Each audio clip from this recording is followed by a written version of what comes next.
So, we talk a lot about these conferences about courage, as I mentioned, about standing firm in fire, about what it really means to be a Christian in public life when the pressure's on and the cameras are rolling. Well, you're about to hear from a man who's lived all of that and then some. Governor Bob McDonnell is no stranger to leadership or to trials. He's served our country, he's led our Commonwealth, and he's walked through intense personal and public battles with his faith not only intact but refined. Let's talk about the resume for a second. They've told me, Van, you don't need to talk about it, but buckle up. It's really impressive, so let's remind you what it says. He started as a delegate in the House, the Virginia House, serving 7 terms. I had forgotten that. Then in 2005, he became Attorney General of Virginia. And just a few years later, he made history, elected the 71st governor of Virginia with more votes than any candidate in state history at that time. Well done. Before politics, he served 4.5 years on active duty in the U.S. Army and 16 years in the Army Reserves, retiring as lieutenant colonel. Not a bad warm-up act for a legal and political career, right? He's been a Virginia Beach prosecutor, a law firm partner, and today he continues to pour into the next generation, teaching law and government at Regent, George Mason, and Liberty University, and leading a business consulting firm, as well as actively serving on multiple nonprofit and civic boards. But here's what I want to focus on today. Governor McDonnell knows what it's like to face the fire, to walk through public trials, to be misunderstood, misrepresented, and even persecuted. And through it all, he has stood firm in Christ, allowing suffering to grow him, to humble him, and to deepen his resolve to live for something greater than power or politics. He's not here today to give a political speech, but if he wants to, who am I to say no? He's here to share his testimony of faith refined by fire, of leadership tested by trials, and of the kind of perseverance that every Christian attorney in this room needs to hear. This is going to be powerful, this is going to be personal, and this is going to remind us that no matter how high the platform or how hard the season, God is still sovereign. Amen? And he's not done writing your story either. So grab your notebooks, maybe grab a tissue, and please join me in welcoming. Let's give a warm, biggest round of applause yet for Governor Bob McDonnell.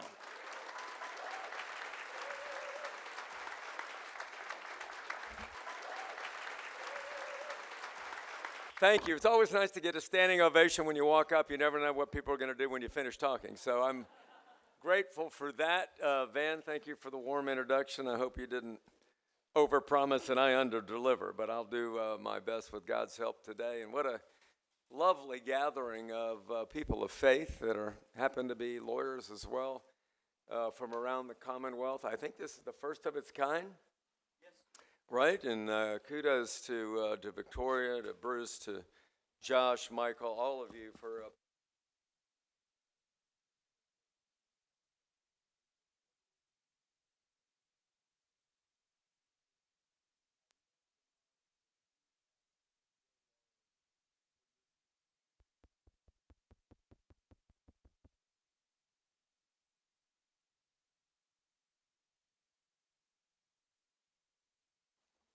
It's just that, right there, just push that. You have a low-tech speaker here for lunch, but hit on. But Liberty Champions for Christ, Regent, Christian leaders to change the world. I love going to those places because it's unequivocal and very crystal clear about what the missions of those universities are, whether it's teaching business, government, law, or any other discipline. And so I'm glad they're part and parcel of what you're doing here.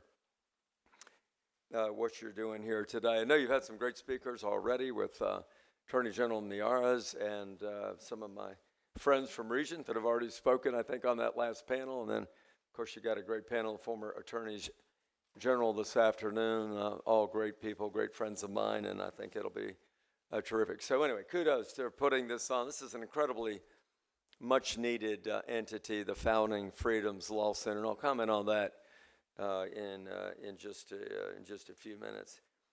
I'm really thankful to be able to be here and give glory to God for the suffering in my life and the things that God has done. You use the words refined by fire, and that's certainly true. Any of you here sinners? Okay. Any of you here ever had any suffering in your life? Okay. Well, good. You'll be able to identify then, because I had a little bit of both during the course of my life, all of which was in the front page of the Washington Post. You may have had the privilege of suffering privately. I did not.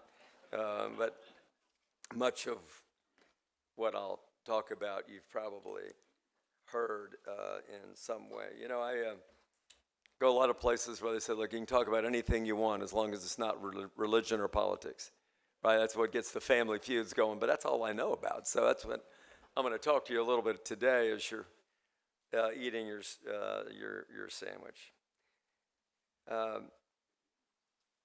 12 years ago, my life changed fundamentally. I'd had the privilege of being in public service at that point for about 37 years.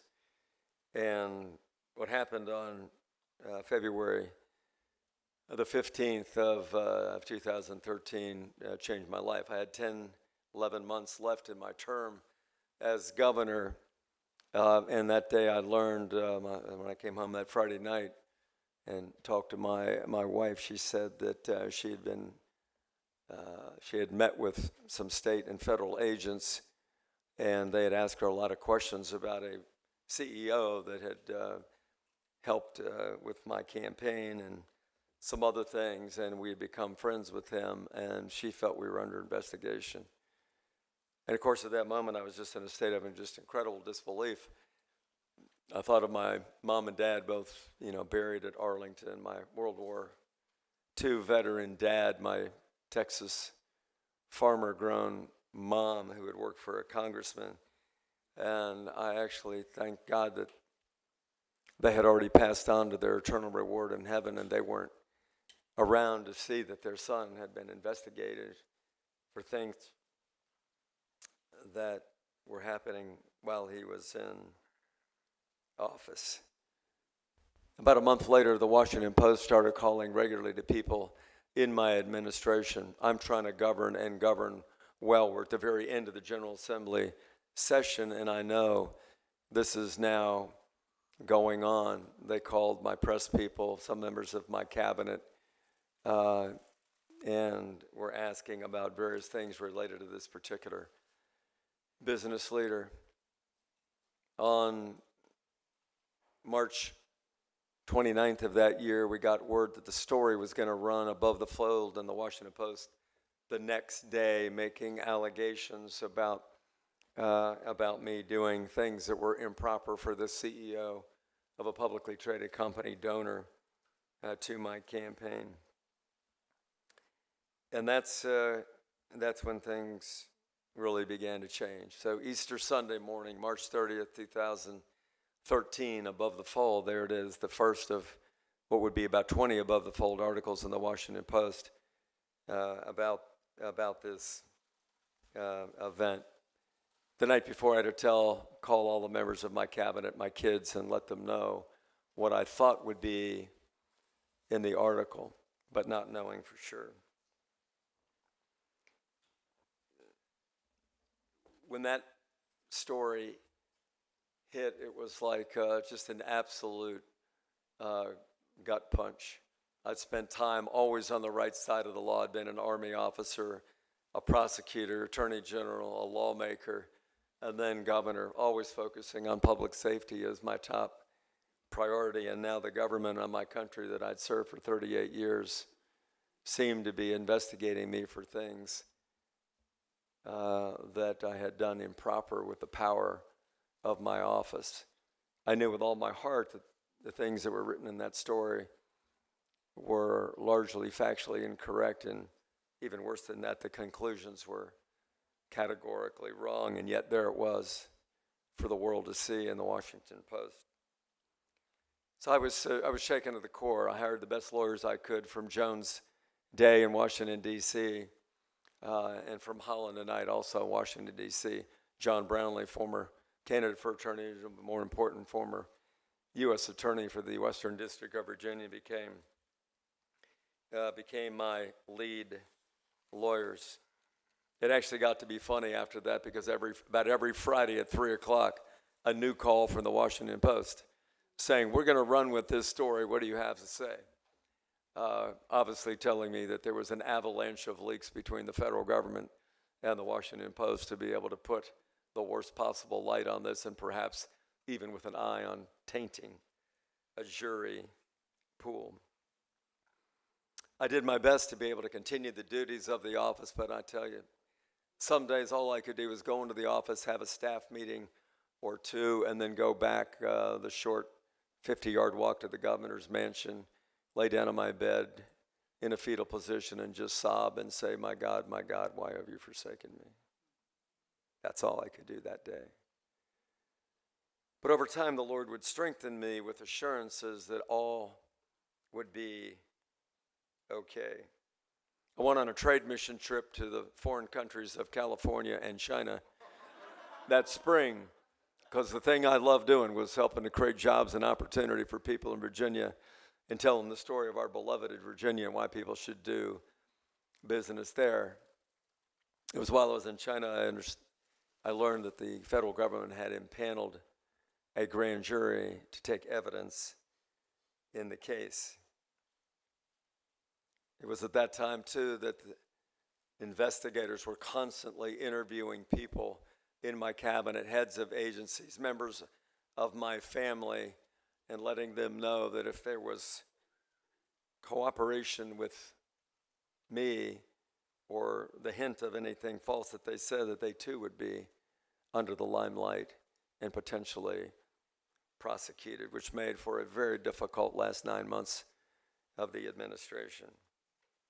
So, like any good cabinet, they wanted to do the best for me, and they could tell that I was having some challenges, so they did what any good staff would be. They sent me on another trade mission, except this one was to Afghanistan and Kuwait and Walter Reed Army Hospital and Landstuhl Army Hospital in Germany. So I went with the governor of Montana, and we visited our troops, and the Lord did something amazing in my heart to say, what I'm going through is nothing compared to these members of the Virginia National Guard, the Montana National Guard, that truly are in harm's way.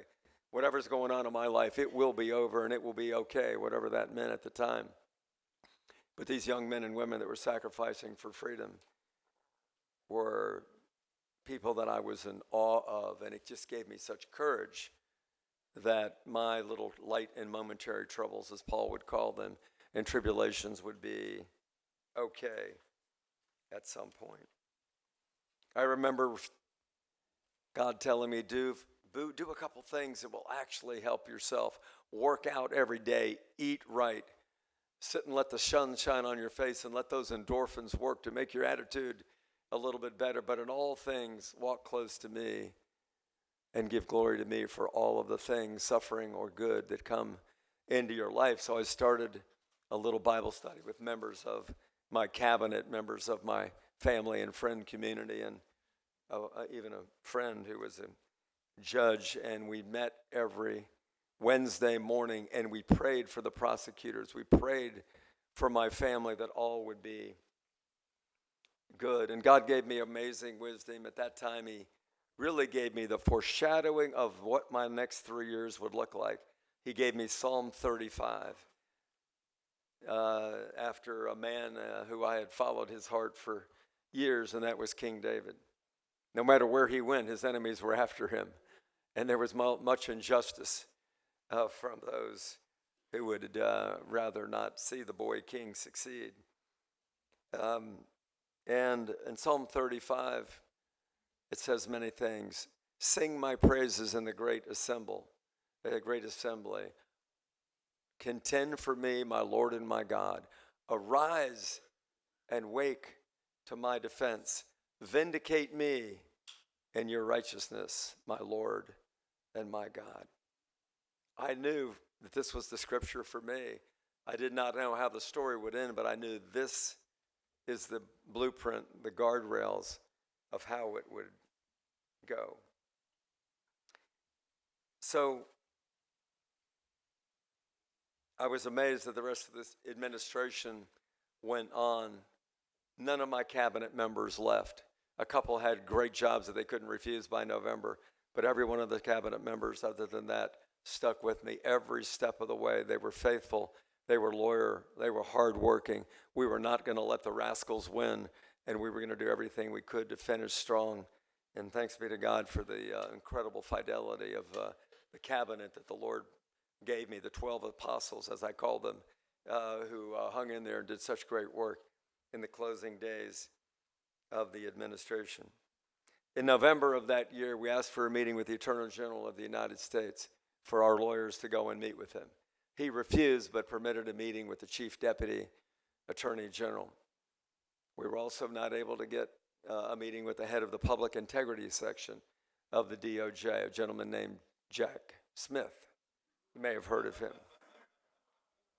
We knew Jack Smith before the world knew of Jack Smith. He had already had a record of going after Christians by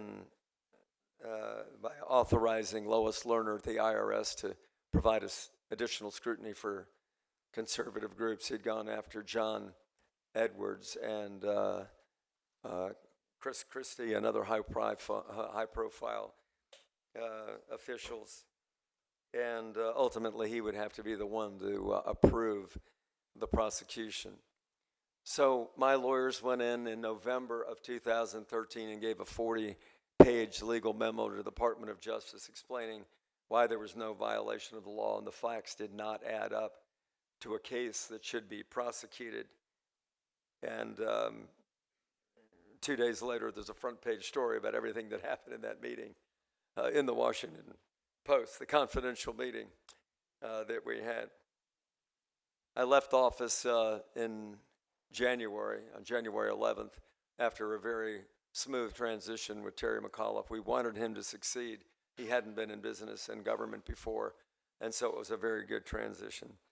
10 days later, we got a call from the lawyers saying that the grand jury had just handed down a 14-count indictment against me and my wife, and we immediately did a press conference, looked at the cameras, and said I would never do anything to betray my state or my nation. These allegations are false, and we will fight them with every breath that we have. And again, immediately let these two top law firms begin to do battle. I spent most of those 5 months after that preparing for trial. I tried to take the advice that any lawyer who represents himself as a fool for his client. And so I did as much legal work as I could, advising my attorneys on how they should write every brief with my batch of red pens, but they were quick to have the last word, and thank God that I listened to them because they were outstanding and were committed to the cause of justice. The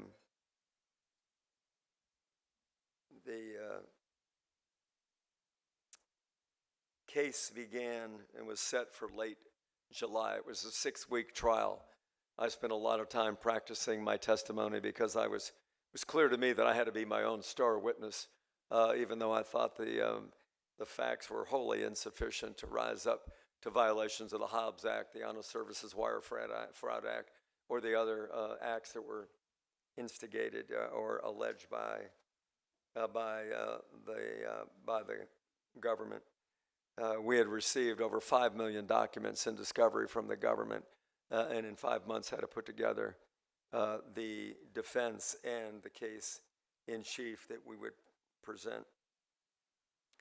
I just knew that I had to be very in tune to the Spirit of God and the Word of God during that time, so I knew what words to say. There was so much I wanted to say, and yet, like every good law firm, they counseled me, answer everything on cross-examination, yes or no.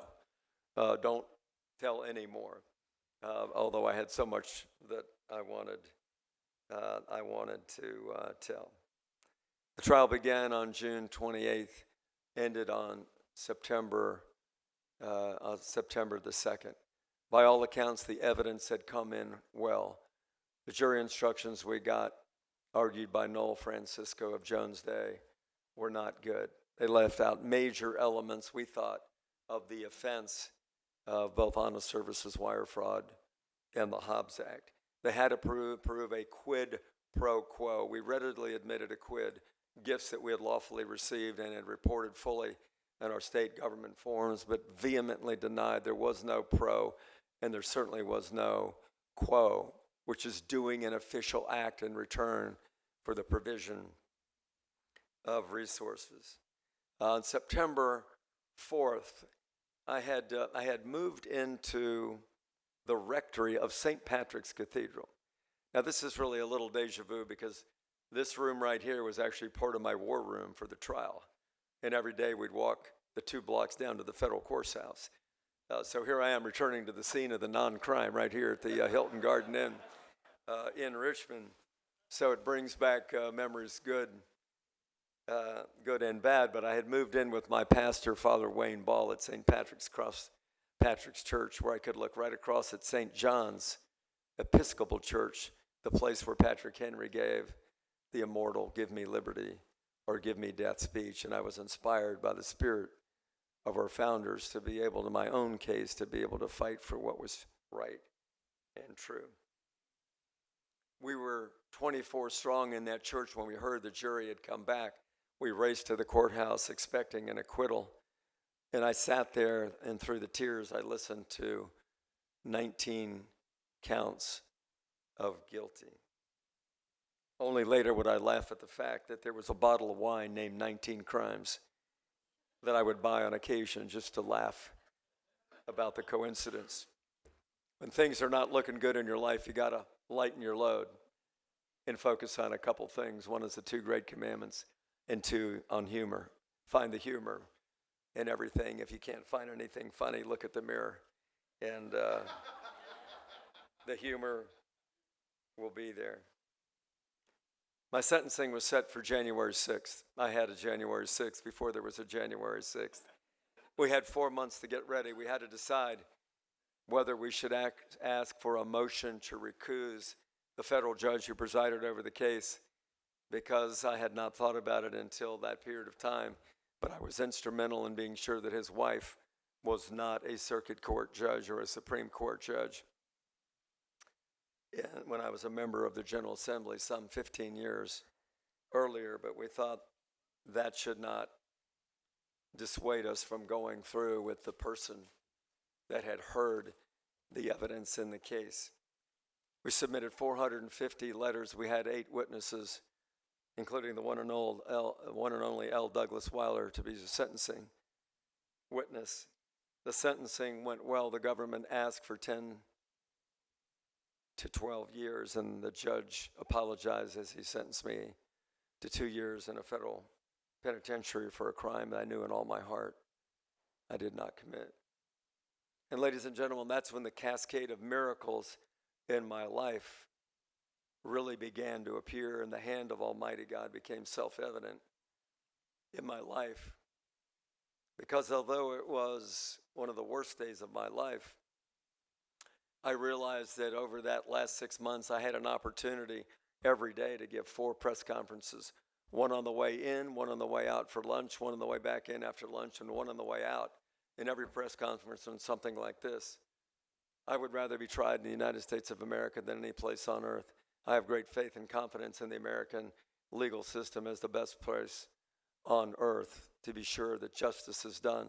But more so than that, I have faith in Almighty God and His Son, Jesus Christ, that His love never fails. It never gives up. It never runs out on me, in the words of that great Christian song. And so they had to print it, because that's all I said. And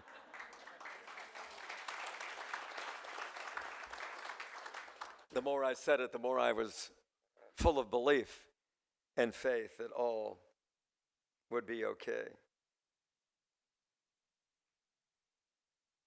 The report date for the penitentiary sentence at that undisclosed location was February 9th. We walked out of court on January 6th thinking that it was an amazing sentence given the circumstances, but the battle was really just beginning. On January 12th, 6 days later, my oldest daughter, Janine, who was one of the witnesses in the case, gave birth to my first granddaughter, Autumn Marie, on her own birthday. 12 days later, I was just returning from my optometrist appointment because I had to order prison glasses. I couldn't wear contacts in prison. We'd hired a prison consultant to advise us on how to get ready for the unpleasantries. Every day I prayed, God, if this is the cup that I'm to drink, you better send me people that need Jesus when I go to that prison, because I'm going to be full of it every day for that 2 years. But God had another plan.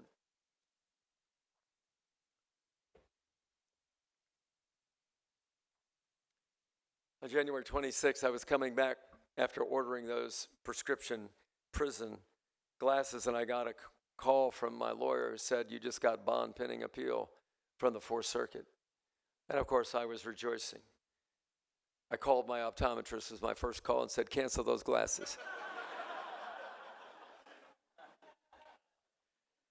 But it's not over till it's over. We had our hearing at the Fourth Circuit on May 14th of 2015, and the panel decided unanimously 3-0 that they would uphold the verdict of the trial court. We asked for an en banc review, and amazingly 7 justices recused themselves, but the 8 remaining judges unanimously upheld the verdict on August 22nd of 15.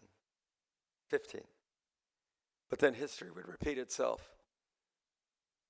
6 days later, on August 28th, my second daughter had my second grandchild on her birthday. And I said, Lord, I'm not that smart, but you're telling me my future's not prison, it's grandchildren. And I'm so thankful for you, for what you've done in my life by giving me the strength and the courage to follow and believe you. 3 days later, I got a call that next Monday with my 3-year-old grandson in my arms, and the call was, Governor, you'll never believe it, the Supreme Court of the United States has done something they haven't done in 40 years, and they've granted you bond pending appeal. And part of the requirement for Justice Roberts to make that decision was that there had to be a reasonable likelihood that the Supreme Court of the United States would actually grant certiorari in the case as one of the elements of granting bond pending appeal. So things are looking brighter by the day. The next 4 months, we're preparing for all of the briefs that needed to go in support of the writ of certiorari in the case. There were an army of people all over the country in a miraculous ways, ladies and gentlemen, I still cannot explain to you today that we ended up with 13 amicus briefs filed for both the writ and then ultimately for the petition on the merits in the United States Supreme Court. We had one filed by former federal officials, including every former White House counsel from Ronald Reagan to Barack Obama, the administration that is prosecuting us. 83 former state attorney generals of 46 states and territories signed in amicus briefs. Over half of the members of the General Assembly, sitting members of the General Assembly, had the courage also to sign an amicus brief. Law professor, deans of places like the Regent and UVA law schools, Barack Obama's former constitutional law professor, and on and on and on. 250 business leaders on another brief. They all signed amicus briefs saying this would be wrong and would undermine the basic principles of democracy if the rule of law announced by the Fourth Circuit was allowed to stand. And again, I still stand in awe today, having even after analyzed how this all came together, that people will stand up in courage and say, yes, this is an injustice, and I will sign your amicus brief. On around January 21 of 2016, the Supreme Court of the United States granted certiorari. That year, they only granted cert in about 60 out of 1,100 cases. I don't know why they picked mine. I don't know why John Roberts, who has the oversight for the Fourth Circuit, thought that this was a case worthy of giving bond and pending appeal, why he circulated it to his fellow justices and asked their sign-on to give bond pending appeal, why they granted cert in my case, one of hundreds of criminal cases that were petitioned, but they did. The person that was going to argue the case in the Supreme Court was Noel Francisco. a lead attorney at Jones Day. Thank God I didn't know that he'd only done 2 cases in the United States Supreme Court.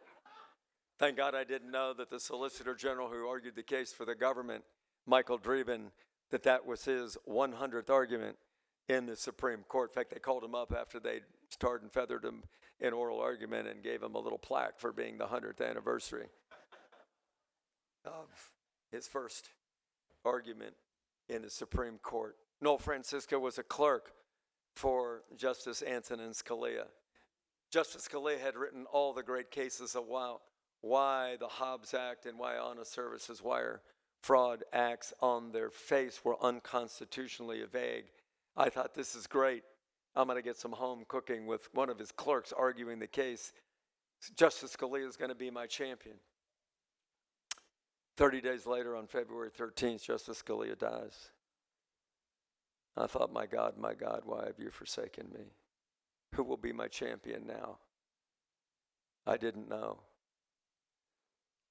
On April 27th, we walked into the United States Supreme Court, the court of last resort, that would determine the fate about whether I would be free or whether I would be incarcerated, whether I would go on in life with dignity of defeating these unjust charges, or whether the American justice system would work for me. That was the best 60 minutes of my life. I was there with my family, sitting about 5 feet apart from the prosecutors who had prosecuted the case. It was extraordinary. My attorney did a tremendous job with his 30 minutes, did 25 minutes of arguing. All the justices pretty much asked him good, tough, but fair questions on the law, the application of prior case law, including the Sun Diamond case, a 9-0 decision that was sort of on all fours with various issues in my case. And then he sat down, and they called up the Solicitor General of the United States, the Deputy Solicitor General, Michael Dreeben, again for his 100th argument. I want to play for you some clips of why that was the greatest 1 hour of my life. Now, you're not getting CLEs for this portion of the program, but you should when you can learn some lessons about what to do and not to do in the United States Supreme Court. So Noel Francisco sits down. Michael Dreeben gets up, and this is the first 2 minutes of the oral argument by the government. If you'd cue that first clip, please.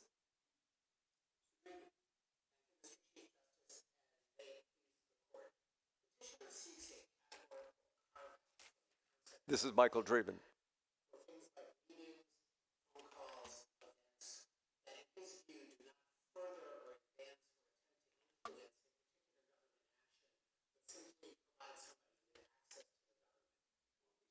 This is John Roberts.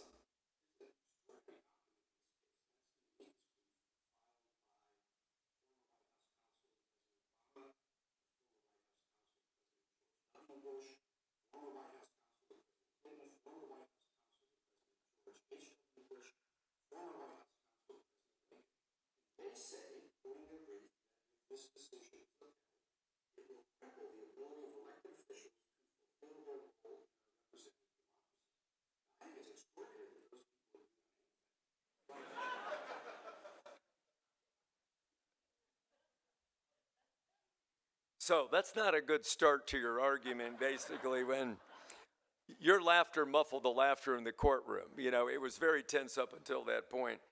But anyway, and it kind of went downhill from there for Mr. Dreeben. But that was an incredible moment, a cathartic moment for me as I grabbed the hands of my wife and daughter in tears and looked over at a rather red-faced prosecutor who thought that this is not a good start. But the point is the power of amicus briefs.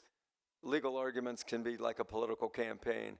The diverse coalition of people that came together after reading the transcripts of this, and the incredible work that so many friends did, my lawyers and me really on the phone asking folks to take a look at the case, and having some of the top law firms in the country actually author the amicus briefs, and then having people of great weight, especially lawyers. Another one with 31 Republican governors all signed a brief in my behalf. But it was a powerful tool and really a great teaching point for how to do litigation.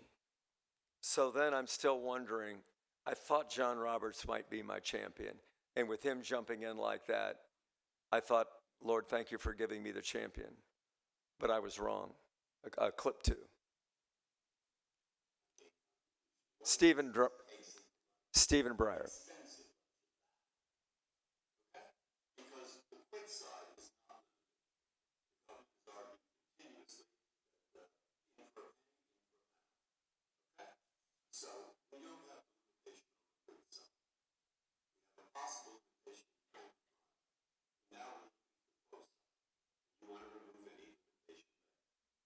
He's talking to the government.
It still brings tears to my eyes to listen to that, because God raised up Stephen Breyer to replace Antonin Scalia as my champion. And I couldn't have framed it any better about what the issues were, what was at stake with the case, and what pretty much all 13 of those amicus briefs was about, the fundamental principle that was at stake. So as bad as that was, Justice Kennedy then immediately piles on. Play clip 3, please.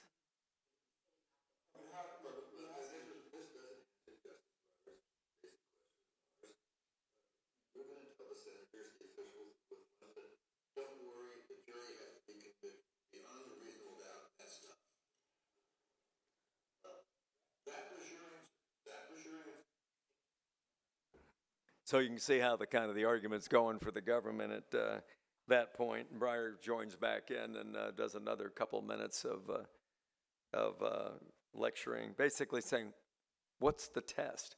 What is the test for an official act? How do we know? How do we put elected officials on notice about what it is? I mean, it's the fundamental of due process. And after a couple of minutes, well, actually, literally, we're now about 50 minutes into the argument, the Chief Justice says this. The next clip.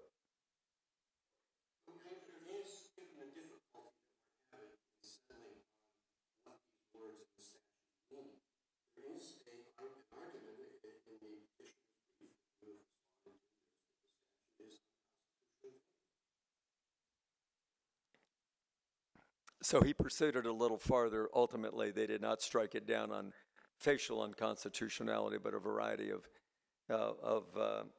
other factors. But it's a good lesson about always swing for the fences. I actually had to really work on my appellate team to include the unconstitutional argument, unconstitutionally vague on its face. One, because Scalia had already written opinions on that, but two, obviously it would do a greater good than just my case if these statutes were struck. But of course, the way the court looks at it is if it can be deciphered and you can save the statute, they've got a duty to do that first.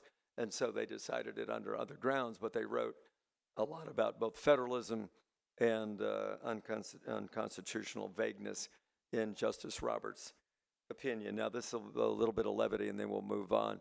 This is what you do when you're arguing a case in court and you get the judges' names wrong. Go ahead. No, Francisco. That reflects the fact that these broad and vague statutes are not comprehensive codes of ethical conduct. There are lots of other statutes. No, Francisco, my lawyer. What you are suggesting, Justice O'Connor, you don't have them. That doesn't have any text. Justice Ginsburg, I am very, very, very sorry. Justice Ginsburg, my apologies. There are lots of other statutes that prohibit that precise conduct, and you don't need to take statutes. Okay, that's good. That can on the surface step. So the key is apologize 10 times and then move on quickly. That's your CLA listen when you screw up on the judge's name. Case is over. Everybody's feeling good. We do a press conference on the steps. You never know though of court. The court can. They ask tough questions of my lawyer too, and he handled them with incredible dispatch and diligence. I thought, but based on the way the oral argument went, and one justice after another with those line of arguments, we felt things were good. But the term doesn't end until June 30th. That's the last day of the Supreme Court term. That's about 63 days to go. We're waiting week after week after week, listening for the announcement of the decision on June 24th, Friday. They announce all the decisions except for three. Chief Justice says Monday, June 27th, will be the day the last three cases are announced. So I'm going down to the last day. First two cases are announced, not McDonnell. We get to the last case in the court of last resort, and it's McDonnell v. U.S.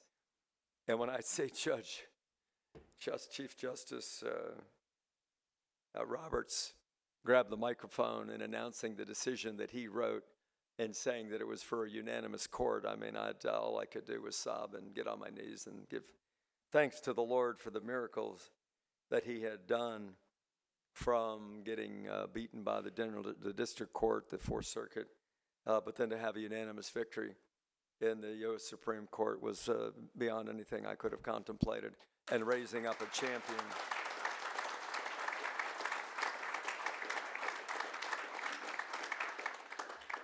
But then I read the opinion, and it's great at the end. It says the convictions are vacated. And then the last sentence, and the case is remanded to the district court for proceedings not inconsistent with this opinion. And I remember being at our quasi-victory part of that night, and I talked to my great friend, Pastor Randy Singer. I'd just been to Trinity Church the day before, where he preached from Mark chapter 8. And I said, brother, I mean, this could be a whole new trial. This could mean I'm starting all over again. And he looked at me with a twinkle in his eyes, and he said, two-part miracle. He said, because Mark 8, what he just preached on the day before, was about the healing of the blind man in Bethsaida. The blind man had to come out of Bethsaida for the miracle because the town was so wicked, and Jesus had to spit and put mud on his eyes, not once, but twice, before he could see clearly. And he said, two-part miracle. So I waited 1 month, 2 months. On September 8th of 2016, I get a call from my lawyer, Hank Asbill, about 1:41 p.m. And he said, it's over. He said, I just got a call from the government. They're not going to try the case again. It's over. So that was the real ending You know what the headlines were the next day in the Richmond Times-Dispatch in virtually every paper in the state? Psalm 35. Vindication. One word. And I just broke down and said, Lord, I trusted you with all my heart. I leaned not on my own understanding every step of the way. But you did exactly what you said you were going to do. You're faithful. And you took away my champion and replaced them with a champion. You did all this great work. And yes, I'm vindicated in your righteousness because I've trusted you. I learned how to trust you for the first time ever. And so, ladies and gentlemen, I will say I give great credit to the state bar. The decision came down June 27th. On June 28th, we got a call from the state bar to my lawyers asking where they should mail my law license back to. That was really nice. And, after that, it just literally kept getting better. The Wall Street Journal wrote an op-ed saying case of the year and why this case would end some of the government overreach that had gone on for preceding decades. Within the first 18 months, there were 102 citations in every one of the circuit courts in the country. It's now up to about 400. And now the lines are much clearer for what's prohibited conduct and what's not. There's so much more I could tell you, but I think you get the gist of this unbelievable intersection of spiritual intervention from the King of Kings and legal intervention by some of the best lawyers in the country. I give thanks to God for good advocates, and I want to encourage you to be good advocates, because if I had been a poor drug dealer from Churchill in Richmond, Virginia, I'd have never had a law firm like Holland and Knight and Jones Day to go do battle for me and say, we believe in this case so much, we know we may never get paid because you're a public servant, but we believe strongly that the justice system is not working for you, and we will get justice for you. Most people don't get that, but you can do that, and the Founding Freedoms Law Center can do that. The rest of the story is that I'd never read Job before, but I understand now that it took 42 and a half chapters of pain and suffering undeserved by Job to get to the last three sentences where it said, and everything was restored up by double, according to the Lord. I made mistakes. I made some judgments that I wish I hadn't made. I was blinded by the busyness of life because of my role as governor of Virginia, that some of the things that I just considered routine interactions, like inviting the CEO to a party that I did 2,500 parties and invited everybody that I knew to one of them, it seemed like during those 4 years, that there's somebody might look at that askance and think that I was providing some favoritism, which I wasn't. And I learned, perhaps more than anything else, in times of trouble, make your life simple. God showed me that on January 15th of 2015, right after the sentencing. And he said as audibly as I ever remember in my life these words: when you come and have to account for your life in front of me, I don't care that you were elected attorney general, governor, or delegate. I don't care how many elections you won. I don't care how many budgets you balanced, how many bills you got passed, how many roads you built. I don't care about any of that. The only things I'm going to ask you is, did you love me? And did you love your neighbor? And when I learned that and deeply in my soul, and I started looking at my life, even though it seemed to be unraveling, but I looked at my life through the lens of eternity, it got so profoundly easier. God taught me, when you're going through trouble, to take stock of everybody that you know that's going through something worse and reach out to them one day, one person at a time, and love them and pray for them and ask him how you can help them. When I did that, my troubles were truly, according to Paul, they really were light and momentary troubles. They were not the ball and chain that they'd been for that first year. So, Lord, my friends, God is in the redemption business. I laid fleeces before the Lord about what redemption looked like in 2017 and going forward. And within 2 years, every single thing that I had asked for, to be on TV again as a commentator, to argue a case in the Virginia Supreme Court, to be on a paid board where I could use my business skills to help somebody out, and so much more.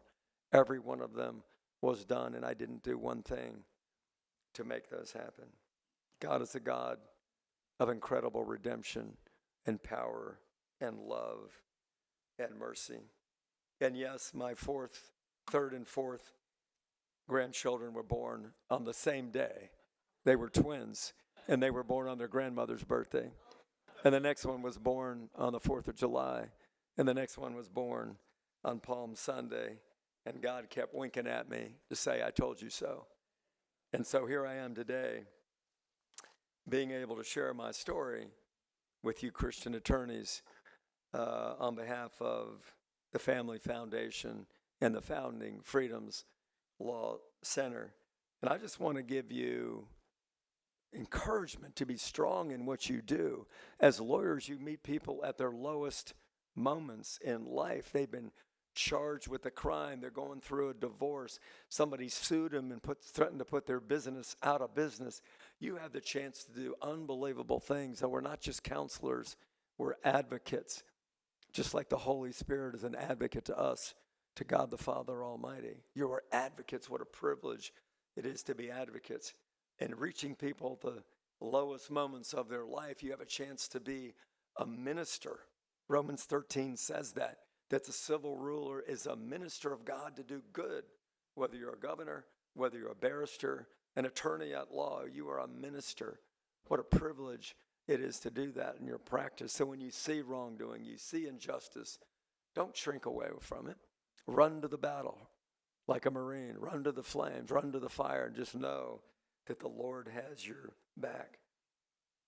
Look for champions, build coalitions. I'm almost convinced that the result in my case would probably not have been what it was without those 13 amicus briefs. Chief Justice John Roberts mentioned the one that he cited with 5 former White House counsel all saying this would be a disaster for democracy if you uphold this ruling, and then 83 former state attorneys general. But there was so much more, and they were from very diverse backgrounds: Democrat, Republican, liberal, and conservative, secular, and religious. You have to build these coalitions and get them behind you when you've got these big cases. And so I would say that we've got a gem here with the Founding Freedoms Law Center. I'm so grateful to my friend Mike Ferris. I know we had a chance to hug and embrace and talk a minute ago, but what he's done with ADF has been a game changer for the country. And what Jay Sekulow and Pat Robertson have done with the ACLJ is also powerful for the nation. But this law firm here with the Family Foundation is a powerhouse for Virginia, taking Virginia cases on life, on liberty, the First Amendment freedoms of religion and speech, 2 of the most important freedoms that we can have, that our founders enunciated for us.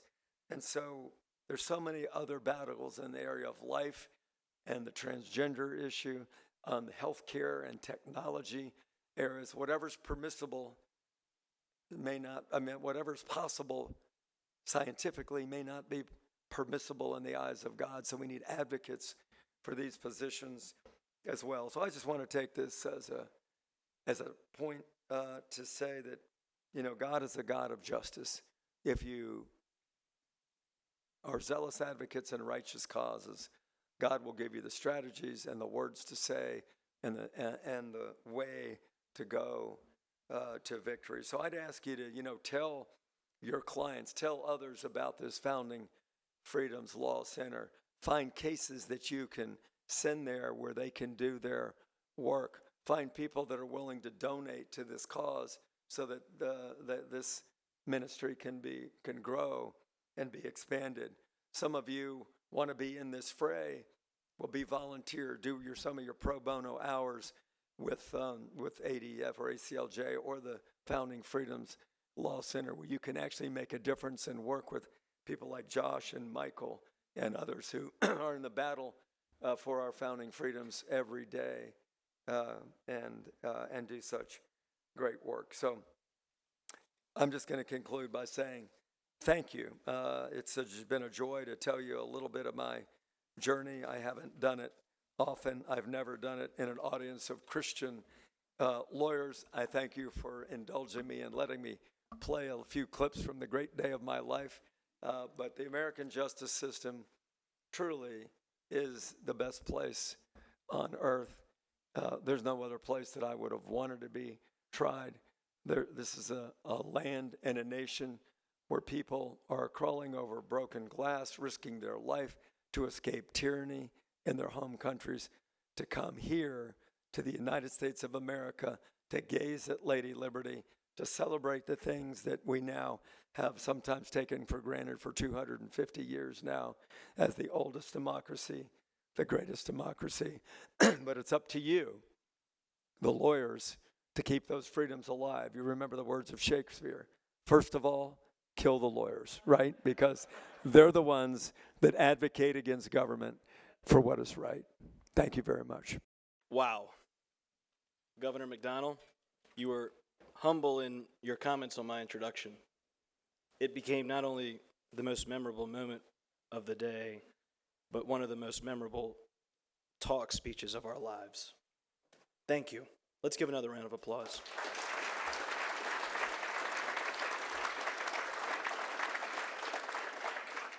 Thank you for not just showing up with a resume, but for showing up with your heart. Amen. Thank you for being so generous with your time, driving up here from Virginia Beach, but even more so for being so vulnerable and real with us today. We don't often get to hear public leaders speak so openly about the cost of leadership, about the pain of trials, and the faith it takes to keep going when everything around you is shaking. It's very, very moving. That kind of transparency is rare, and it's deeply needed in this room, especially among Christian attorneys who are being called every day to stand firm in hard places with integrity, courage, and grace. So one more time, because he deserves it, Governor Bob McDonnell.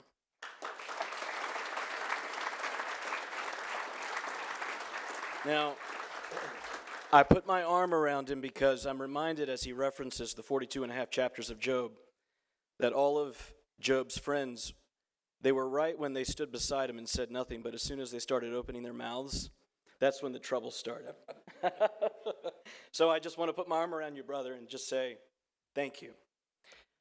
This is your chance to speak with a man who's seen it all: legislative trenches, executive leadership, legal prosecution and defense, national political platforms, and yes, personal testing that most public figures would never be willing to talk about.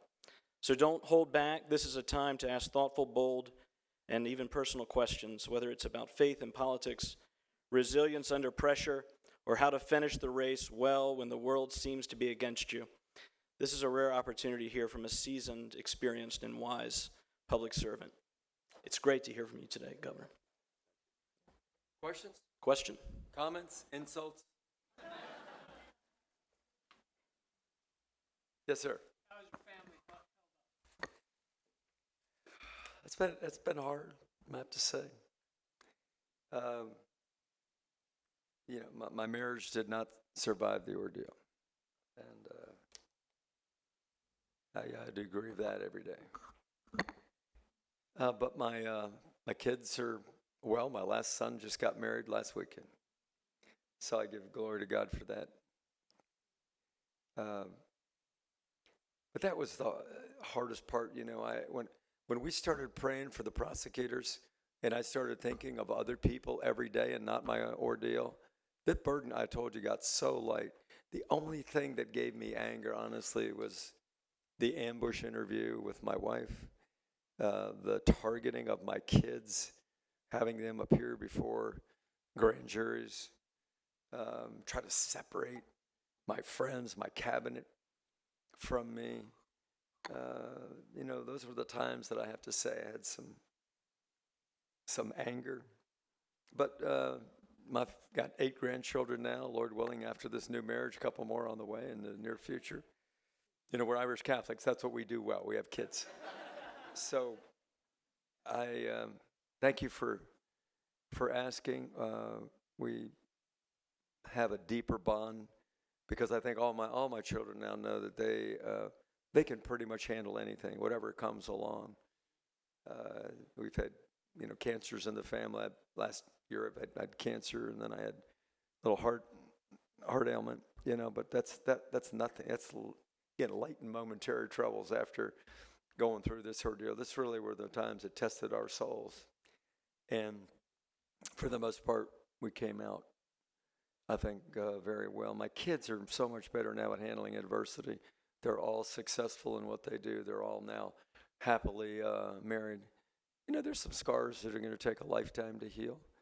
The government calling my kids as witnesses against my wife and I mean, it was just, very, very, very difficult. But,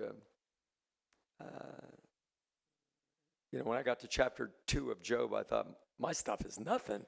And this guy didn't do anything wrong. I mean, so it's all kind of relative, I suppose.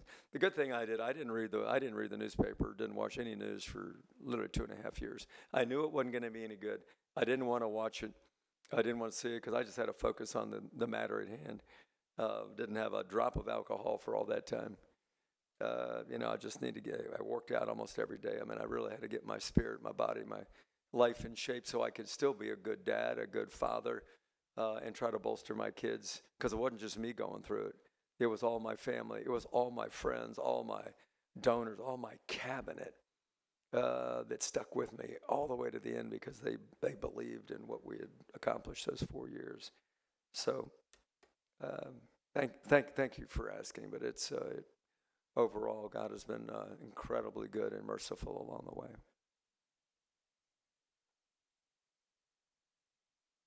Governor, thank you so much again Oh, for sharing.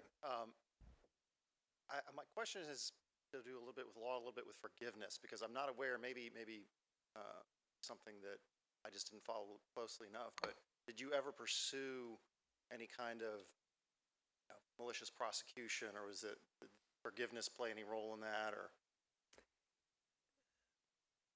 Yeah, I mean, I would have had to relitigate the whole case. And as you know, for abusive process and malicious prosecution cases, we looked at it. The bar is so high that you have to, again, litigate the case all over again. And the fact that there were initially convictions and a jury came up with that, albeit with given the wrong law. As my lawyer said, the jury instruction was go back into the jury box and don't come out until you have a conviction verdict. Now, that's kind of what they summarized the instructions. Instructions, by the way, took 2.5 hours to read. There were 92 instructions. That's for a jury of our peers. That's a necessary joke, I think, the jury of our peers. But anyway, we looked at it very quickly and quickly dispatched that because I was ready to move on, and I knew that the God of healing and favor, the God of grandchildren and winks, God winks, was also the God of redemption and repair, and the God that answers fleeces. And so it was a very short discussion. Well, it's amazing to hear the story, because I've been living in Virginia since 2006. So I remember well when all this was going on, and I was one of your delegates from Fairfax County in 2009 as a young man before I went to law school. So. Well, thank you for that. And God has a way of doing justice that man cannot do. And that's all I'll say about, some of the people that were involved in the case. Mr. Smith may be Exhibit A. But, I've told so many people this. You can win the battle but lose the war. And that's why every day this Bible study group that were unbelievable, some of them are in the room or on the panel, but I won't mention their names, but they were unbelievably faithful. And they encouraged me, pray for those prosecutors, right? Isn't that what Jesus said? You got to pray for your enemies. Turn the other cheek. I assumed that they were people of good faith trying to do their job. I thought they were wrong on the law. I thought they were overzealous. I thought the narrative of Stephen Breyer was so incredibly right on point when he expressed the concern about overzealousness in the executive branch, if they've got full control over deciding what the law is and unfettered discretion. But what I mean by winning the battle, losing the war, we could have gotten a positive case like we did with the unanimous decision of the Supreme Court, but I could have come out of it angry and bitter and upset with God and carried that ball of chain for my life. I had none of that. I really didn't. I was singing the praises of Jesus in and out of those press conferences 4 a day, and think what a great opportunity to give my Christian witness.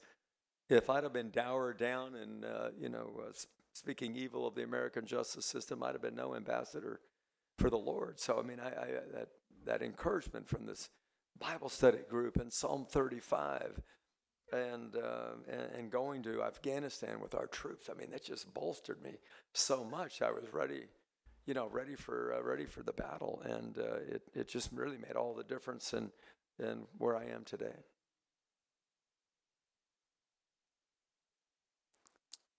Governor over here, other side, this way. Oh. I am just curious that obviously this case you talked about overshadows everything that you accomplish in your public life. Maybe we kind of move that out of the way. What do you feel that were your accomplishments as governor and as attorney general apart from this? Because there's more to your legacy than that, and I'd just like to hear what you view as your high points and your enduring accomplishments. Well, I do have a 90-page paper at home I can send you with written by my press guy with appropriate spin on it. I think a couple things. On a higher level, one, there was an era, those 4 years, people actually worked together and got along and didn't demonize and hate their opponents. That's a good start, given where we are in American politics today. I like the Reagan test. You'd agree with me 80% of the time, you're my friend. Now it's, if you disagree with me 1% of the time, you're my enemy, and I will do everything I can to destroy you personally, professionally, and I don't care what happens to you and your family. I mean, that's the Washington swamp culture today. We didn't do that. We had a surplus every year. We had a balanced budget every year. Not many have been able to do that because we were frugal, and we had a Democratic Party and a Republican Party split House and Senate the first 2 years, but people found the common ground on those things. There's some other things with higher education reform, K-12 reform. We dramatically revised the whole transportation system. That's why you all are complaining now about construction, not congestion, because we're building a lot of roads now. But it was some of those real kitchen table practical things that I ran on. We actually were able to get done. I think we made great strides working with Victoria and the Family Foundation on issues of life and marriage, using good procedural ways of getting bills through the Senate when we were in the minority. And we left with a pretty strong pro-life culture in the statutes and regulations of Virginia. Unfortunately, a lot of those have been dismantled now because every charge, every policy needs a champion, and a lot of those champions went away after I left. But in public service, after 38 years, I've concluded what you have to do is you got to go home every night and think, I did something good for the average Virginian today. That's just what you have to do, because most people are never going to know the sacrifices that public service takes away from your family, et cetera.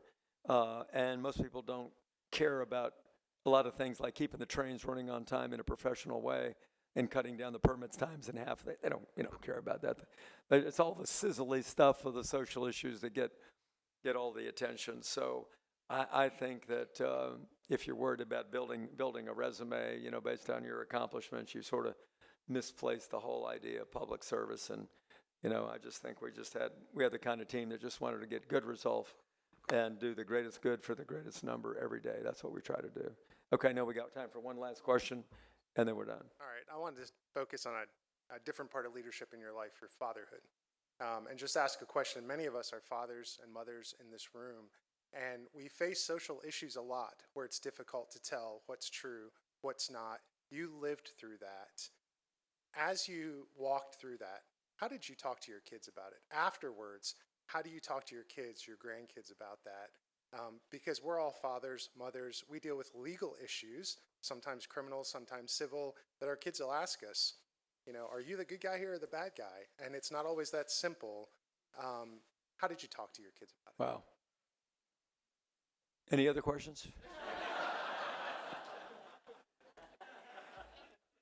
That was some of the toughest, was having those family meetings for me, and telling them, you know, Dad's in trouble, and I'm gonna need your help, and I can't tell you how and when this is going to be over.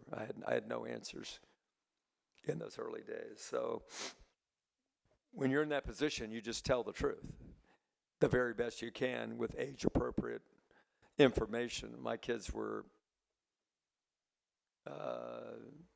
22 to 30, 34 at the time.